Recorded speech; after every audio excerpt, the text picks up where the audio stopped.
স্বাগত সকল বন্ধুদের এবং আমার প্রিয় শিক্ষার্থী ভাই বোন স্বাগত সকল দর্শকদের এবং আমার প্রিয় শিক্ষার্থী বন্ধুদের। আশা করি তোমরা সকলে ভালো আছো, সুস্থ আছো। এই মুহূর্তে তোমরা ভালো আছো, সুস্থ আছো এই প্রত্যাশা রেখেই শুরু করছি তোমাদের জন্য আরেকটি বাংলা রচনা। আশা করি তোমরা এই সময়টুকু আমার সঙ্গে থাকবে এবং ভিডিওটি সম্পূর্ণ দেখবে। স্কিপ না করে তোমরা ধৈর্য ধরে ভিডিওটি দেখবে আর দেখবে, কারণ তোমাদের যেহেতু সামনেই এক্সাম আসছে, সে কারণে তোমাদের অবশ্যই রচনা লিখতে হবে এক্সামে। আজকের রচনাটি দেখে নাও, হয়তো এই রচনাটিও তোমার এক্সামে এসে যেতে পারে এবং তুমি খুব সহজে লিখতে পারবে। আজ তোমরা দেখবে একটি ছোট্ট রচনা, পর্বতের শোভা এই সম্পর্কে। চলো আগে রচনাটি দেখে নিই। ভূমিকা: বিধাতা প্রকৃতিকে নানান উপাদানে সাজিয়েছেন।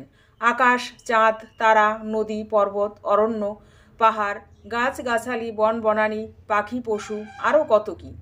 এক একটি উপকরণ এক এক রূপে প্রকৃতিকে সাজিয়েছে। প্রাকৃতিক রূপে পর্বতের অবদান বিশিষ্ট। পরবর্তী পয়েন্ট: অবস্থান, গঠন ও সাধারণ রূপ। প্রকৃতির বিচিত্র সৃষ্টি। সারা পৃথিবী জুড়ে পর্বতের অবস্থান। সমুদ্রপৃষ্ঠের 3000 ফিট থেকে শুরু করে প্রায় 30,000 ফিট পর্যন্ত উঁচু। পর্বতের উচ্চতা ও অবস্থান অনুযায়ী রূপের ও গঠনের বৈচিত্র্য। ন্যাড়া লতাগুল্ম আবৃত, সুউচ্চ বৃক্ষাবলী শোভিত তুষারমণ্ডিত পার্বত্য রূপে ভারতবর্ষ শ্রেষ্ঠ ও অদ্বিতীয়। ভারতবর্ষের উত্তরে 1500 মাইল জুড়ে অসংখ্য শৃঙ্গযুক্ত হিমালয় পর্বতমালা অবস্থান করছে। পরবর্তী পয়েন্ট: পর্বতের শোভা। অতি ক্ষুদ্র থেকে শুরু করে বৃহদাকার ফুলের সমারোহ, নদীর উৎস ও ঝর্ণাধারা, সূর্যোদয় ও সূর্যাস্তর অপরূপ মহিমা, তুষারপাত ও দাবানলের দৃশ্য, বিচিত্র ধরনের জীবজন্তুর সমাবেশ এবং মুনি ঋষিদের তপস্যার স্থল এই পর্বতে পরিলক্ষিত হয়। শোভা ও সৌন্দর্যে যুগ যুগ ধরে ভ্রমণার্থীদের আকর্ষণ করছে। দূরদিগম্য রহস্যময়তা বারে বারে অভিযাত্রীদের পর্বত অভিযানে প্ররোচিত করেছে। প্রচুর বনজ সম্পদ, নানা প্রকার কাঠ, জ্বালানি, ঔষধি পাওয়া যায়। উপসংহার: ভারতীয় মুনি ঋষিগণ পর্বতকে দেবদেবীর আবাসস্থল রূপে কল্পনা করেছেন। তাই ভারতীয়রা পর্বতকে দেবতা জ্ঞানে ভক্তি করে।